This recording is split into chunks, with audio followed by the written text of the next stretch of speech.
Well, happy Friday. So, we've been talking about mindset today.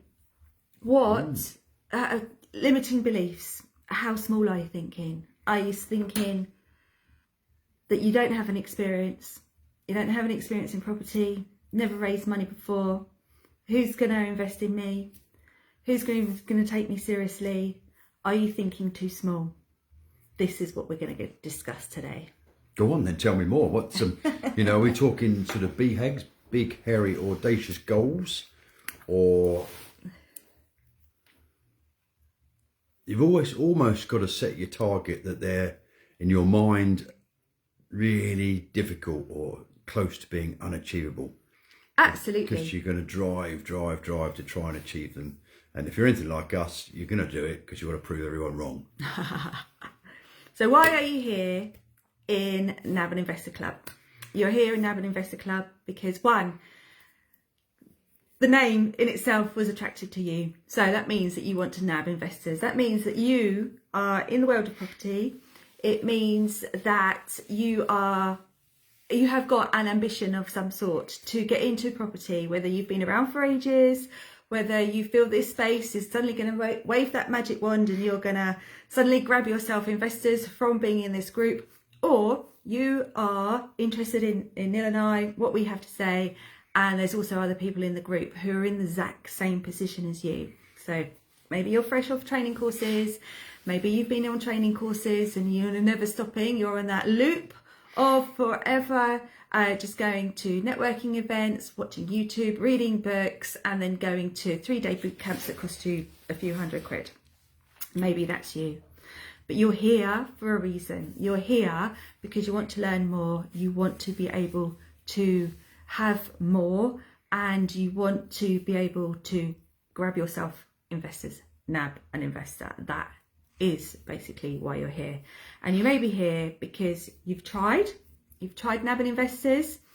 You may be here because you are on this loop of viewing properties, speaking to agents. You've got an amazing network of people, but the thing that's stopping you actually putting offers in is the fact that you don't have the money. Or you may have already tried talking to people and you're a bit scarred by the whole experience and you don't know how you actually get investors on board. Or another scenario is that you've been doing it the old way. So you've been using your own funds, Absolutely. Inheritance, savings, capital release, whatever it is to start your property portfolio. But as we all know, it slows you down. You run out of money. You have to get quickly. your money out to go again. So if you use other people's money, it's a never-ending pot, believe me. And that's how you grow and scale fast. Definitely. So we're here, Neil and I are here to help you with raising money. That's the whole point of this group. We want you to be in this group. We want you to feel comfortable in this group, and I want you to lean on this group as well. I want you to be able to put your thoughts, feelings, your experiences in this group, and we want to be able to help you and nurture you so you can move forward and go ahead, start building your portfolios, get your first or next property over the line, and just absolutely, smash it, change your life, have a better life, be more carefree, be a happier human being, and really live your life to your dreams, because that is the end goal. Whether it's that you are going to be adding to your pension, you just want some extra funds, but that extra money that you're going to have coming into your bank account is going to make incremental changes into your life. That is what we're here, because we want money, but we're here because the money changes the way our lives currently are. So yeah, why us? Why Neil and Jackie? We have been in property since 2018. We had no money. We just spent a load of dosh on training courses, probably like some of you who may watch this. Could have bought a couple of houses. We could have done. But we quickly realised that we'd got this amazing knowledge, but we had no money. We had loads and loads of credit card debt. And the only way that we could actually start investing, buying investment properties, was by using other people's money. And so we worked at getting an investor on board. we cobbled together just oh my god, the most horrendous proposal. When I look back at it now, I've still got a copy of it, but it makes us see how far we've come, and we were able to raise £40,000. We got an investor on board, we were able to use that money, and we bought a very grubby property. We did it up, and we were able to pull all the money out, and we were able to go again and again and again, and that is how we've managed to build our multi-million-pound property portfolio. Yeah, and that very first one gave us the credibility and the confidence from the agents to believe in us that our process works, and we are true to our word, congruent, and we would see the process through in a professional and timely manner. And then what happens? You know, we become their best option, their go-tos when other deals come on the market. And as Jackie said, we got all the money out, which meant we could go again. And if you offer a private fund of their money back, more often than not, they'll go, no, do it again. More often than not, they'll go, do you want a bit more? Because they're testing you with their first lump. Yeah. They are making sure, you know, that people aren't going to risk everything they've got. So if you do it, if you exceed their expectations, which we've always done, we've always offered it back to them early, so before the end of the term that we borrowed it. And that really creates confidence and longevity in the relationships. We've got money that we were actually pledged on the first deal, and we're still using it. Yep, we are indeed.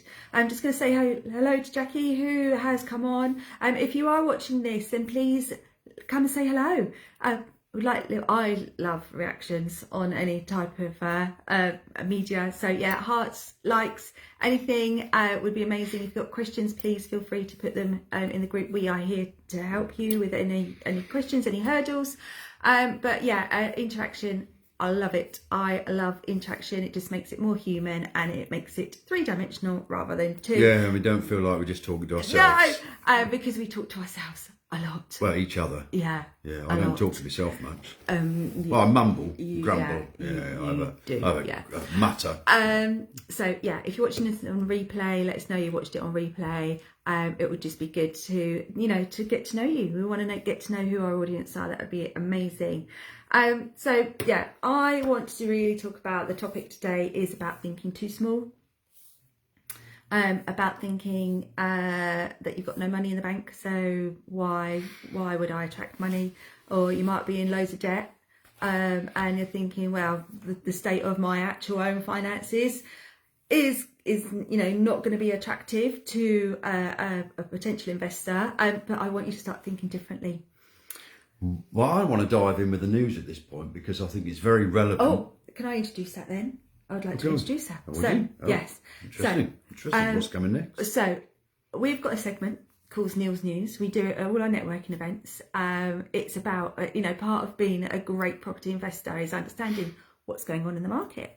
And every time you hop on to anything that we do, Neil always does a news segment. Neil's News. So I'm going to pass you over to Neil for News News. Neil's News. News at 10. Oh, I should get a little jingle. You should. Why do we really want to open up our minds now and think a bit bigger?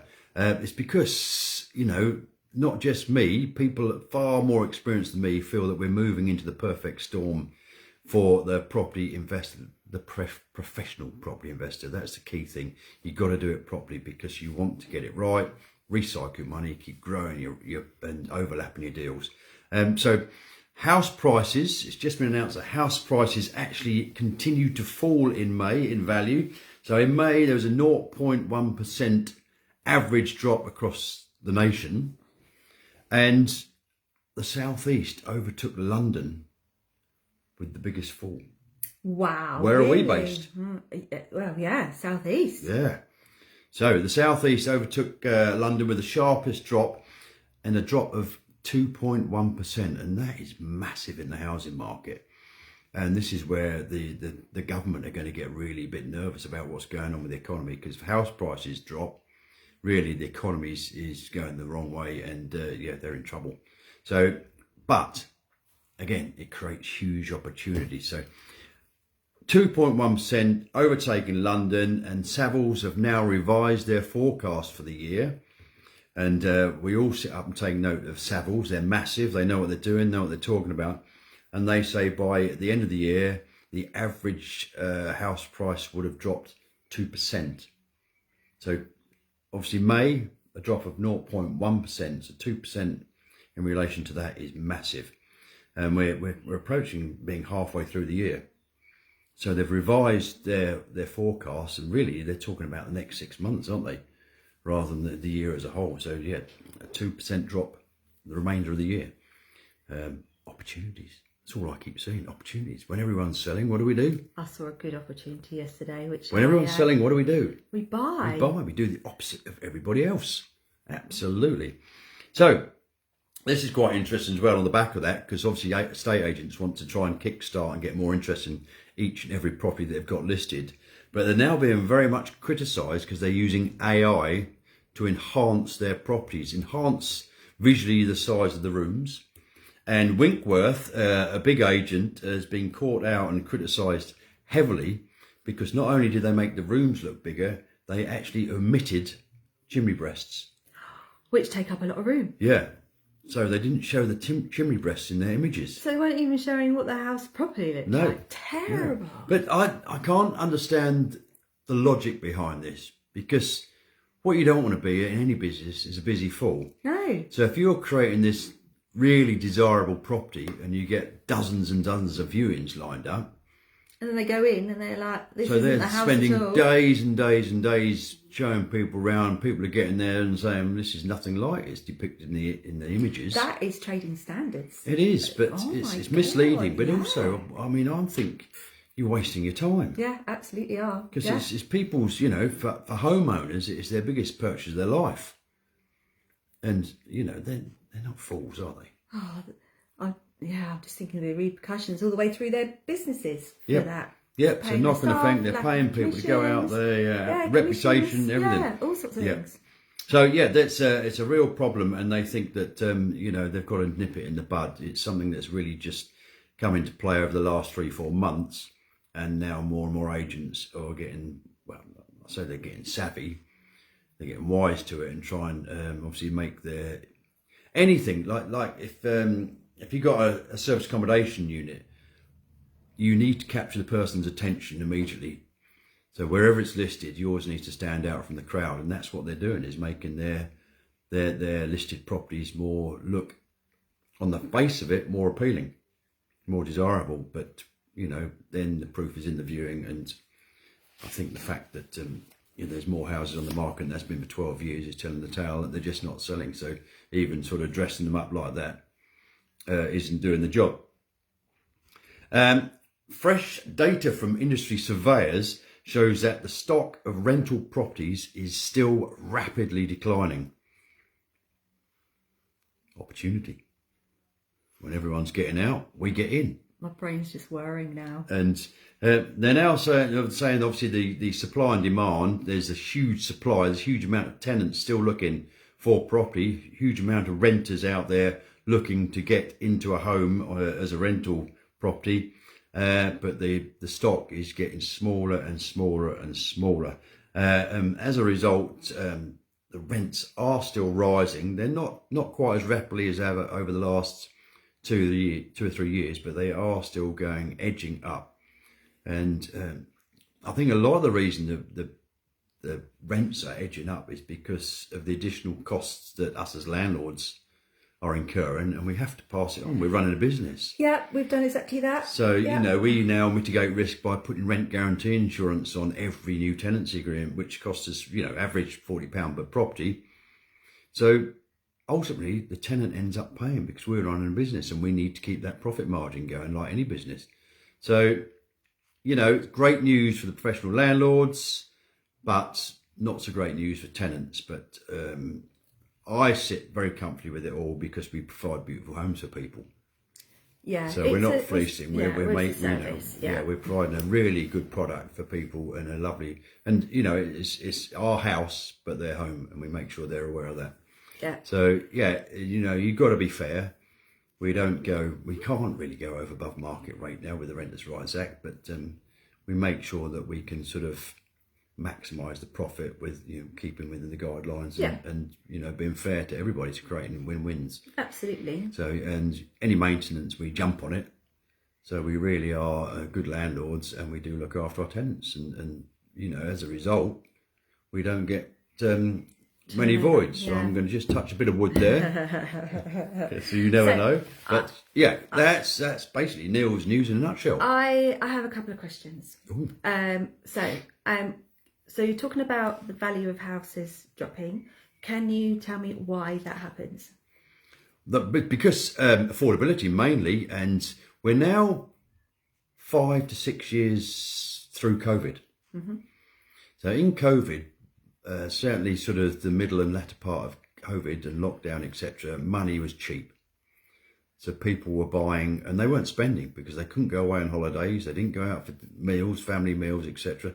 So people were actually buying bigger houses and getting bigger mortgages. Mm-hmm. And now 5 years on, and the initial products come to an end, they've got to remortgage again. And obviously money's a bit more expensive now, so they can't afford it.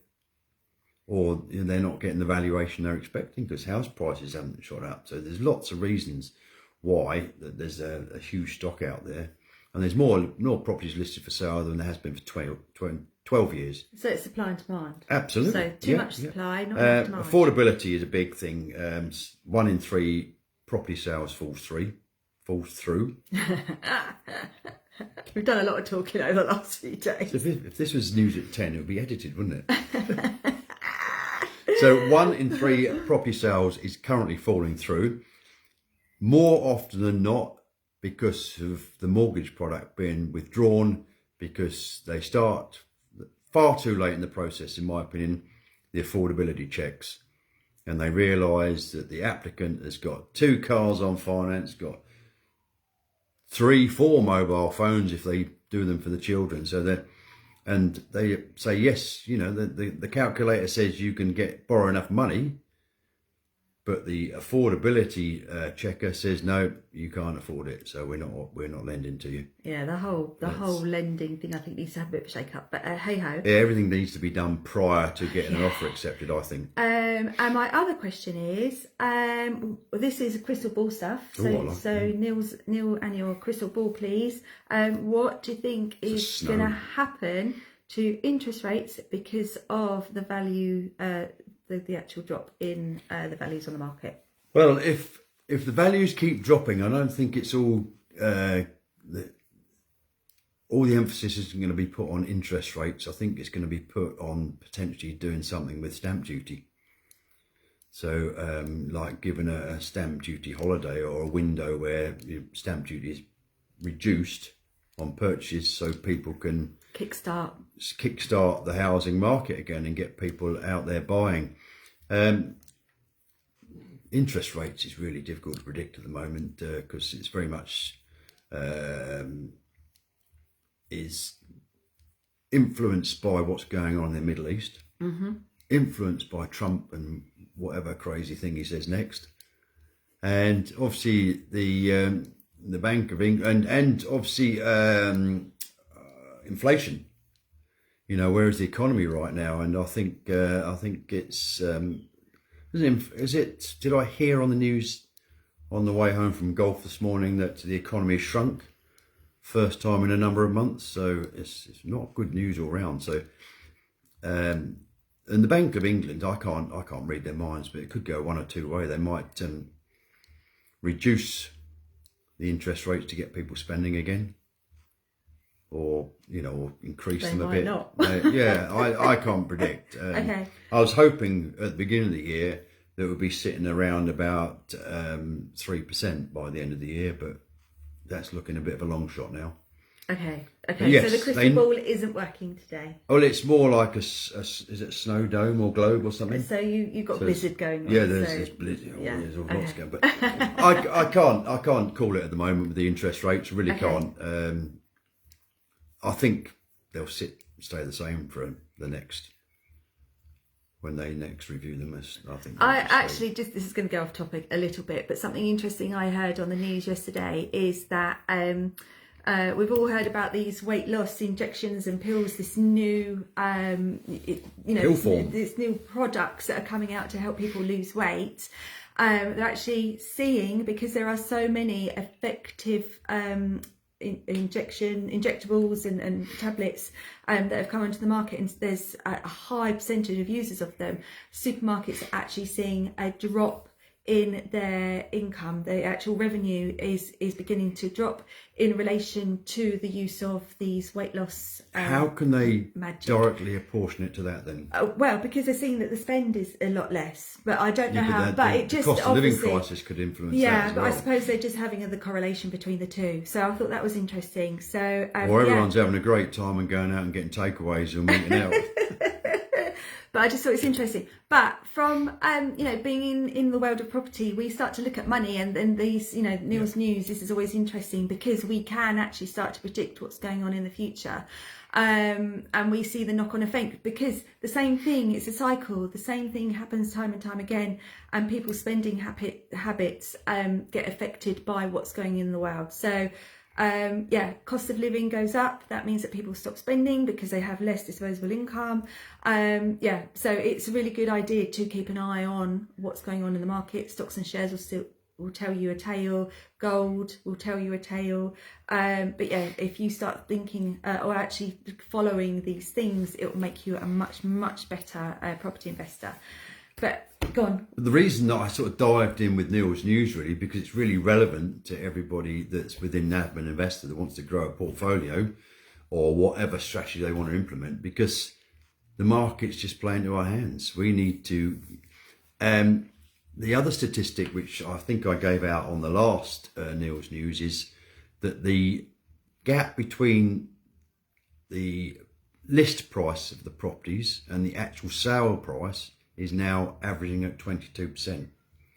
And there's a little snippet about how everybody's trying to educate the sellers now, the vendors, that they can't put the houses out there at the price they think they are or were, because it's not realistic anymore. They've got to list them at a lower price to actually get the interest. So the agents get a bit of a bad rep because, that's overpriced. But often it's the vendor that's driving the price it's listed for. So don't give your agent a hard time. Find out why they've listed it at whatever price they have, and then start negotiations. Offer where it works for you. Ignore the asking price. Absolutely. So it's a huge gap. 22% is the average. We're quite renowned for putting in lowball offers. And, we've got agents that won't actually work with us anymore because our offers are too low. But they're missing out because we buy a lot of houses. But, your home owners, the people that are buying properties to live in, are now doing the same. They're getting a bit savvy and putting in lower offers. I think people are. I'm just going to say hello to Joe, who's watching. Thank you for coming on. Afternoon, yeah. If you've got any questions, let us know. If you've got any comments, whether you like this, whether you don't like this, whether you think it should be more, you've got to like it. Different content, who knows? We don't want any negative comments, do we? Thumbs, hearts, I'm up for all of that. I like a bit of an ego rub. She doesn't get enough love from me. But the two things we need to be doing, we're always looking to deals, which is the fun bit. The fun bit is the networking, the viewing properties, building relationships. The hard bit is raising the money. But we need to be doing the two at the same time. But really what I want you to do is not to think small. It's to think that you've got, especially if you've got a network of people around you, if you've got your professional services, or even a network of people. If you're new to this, there's going to be people in your network already using professional services, like your solicitors, mortgage brokers, insurance broker, build teams. Start getting these lists of these people, because you're not doing this on your own. Nobody goes into property alone. We don't do the conveyancing, we don't do the build, we don't arrange our own mortgages. We've got people who are doing that behind the scenes. Our job is to find deals, find money, to have those conversations, to get those two things and bring them together. And when you start thinking small, when you start thinking that you're just on your own and you're alone in this, and I haven't got a builder, I haven't got I haven't got a team behind me. Start building it. You're thinking too small, because your experience might be limited when it actually comes to property. But if you've got people that can help you, people that are guiding you, supporting you, then the world is yours to take. But it's when you're thinking very, very small that you stay small. But when you start to think of the things that you can bring to a relationship, so think about all your experiences that you bring from previous employment, previous businesses. We're speaking to people on a daily basis who, are in property. They're really keen, and they're frightened of raising the money because they don't see their own value. They don't see their own worth. Everybody has got something that they can bring. They've got organisational skills. They've got people skills. We've got accountants who are thinking that they've got no experience. We've got solicitors who come and think they've got no experience. You're already in a trusted flipping profession. People, if you're an accountant, if you're a solicitor, then you're already trusted. And we've got nurses who don't think they can be anything. There's immense amount of transferable skills. So much. Dealing with people is one. We actually, despite what everybody thinks, we don't really like networking. I know. We do it. Bizarrely. We do it because it's all part of how we get to where we want to be. So we do it. But we've made it slightly easier on ourselves by running our own networking event, because then people come and talk to us. Yes. Rather than us having to go and start the conversation. Do you know what? That's an amazing point. It's just, it's great. And we do things to make us attractive. So we do. I missed that one. So we put ourselves in a place of authority where we're controlling what's going on. So we don't then have to put the effort into actually oh God, it's so awful going into a networking room and then speaking to a stranger, or trying to get yourself into a little group of people who seem to be having a conversation and they're all laughing and joking, and then there's you feeling really nervous, standing on the outside trying to nudge your way in. Yeah, it's terrible. So we do things that put us in a place where people actually come and speak gravitate to us. Towards us. So we have become, I suppose we've become like leaders. This is why we do this sort of thing as well, because people get interested in us because we can talk about property and raising money forever. We can bore you for days if you want us to. Really can. But we put ourselves out there to be in that position. These are this is our secrets. And it's because then people learn from us, people then gravitate, people then follow us because they want to see what we're doing. So we put ourselves in that position, and it makes it so much easier. Yesterday we were, or last 3 days we actually were at an event with Assets for Life. And Neil and I were walking around with our business cards, which have £1,000 on one side, and walking around with £1,000 written in the chest. And someone said, "Why have you got £1,000 hanging around your neck?" And I said, "Well, it's so that someone will ask me why I have £1,000 around my neck, and I can then tell them that I build my property portfolio using other people's money, and that for every deal that someone brings me that we're successful in acquiring, I will give them £1,000. So they have asked me why I haven't had to go and tell somebody, interrupt a conversation. They've come and asked me a question, and this is what it's all about. It's about creating conversations, using social media, having a prop like that £1,000 sitting on a lanyard. It's all these things that people will gravitate to you, find you interesting, and start conversations with you, rather than you having to go and start a really cold, awkward conversation with somebody and feeling really nervous. So we reverse it, but it's just thinking a bit creatively and a bit outside the box. Yeah, absolutely. And obviously we spent 3 days up in deepest, darkest Essex in Brentwood, delivering content on behalf of Assets for Life. But what building a property portfolio has created is our freedom of time and freedom of choice. So if we want to go and spend 3 days there helping them out, motivating people, sharing our experiences, the good, bad and the ugly, we don't dress it up. We're very, very open about where we got it wrong, how it went wrong, where we got it right, how we had a bit of luck when it went right. You know, it's not an exact science, but you know, if you buy right, most of the time you mitigate the risk and you come out the other side in profit. But it gives us the freedom of time to do that, and we love sharing what we've done, and like I say, we help people avoid mistakes. Oh, 100%, yeah. And it's great. And the other thing is that we get to actually see other people and talk to others other than just ourselves. I don't know what you're trying to say. We get to see humans. I'm very much a human.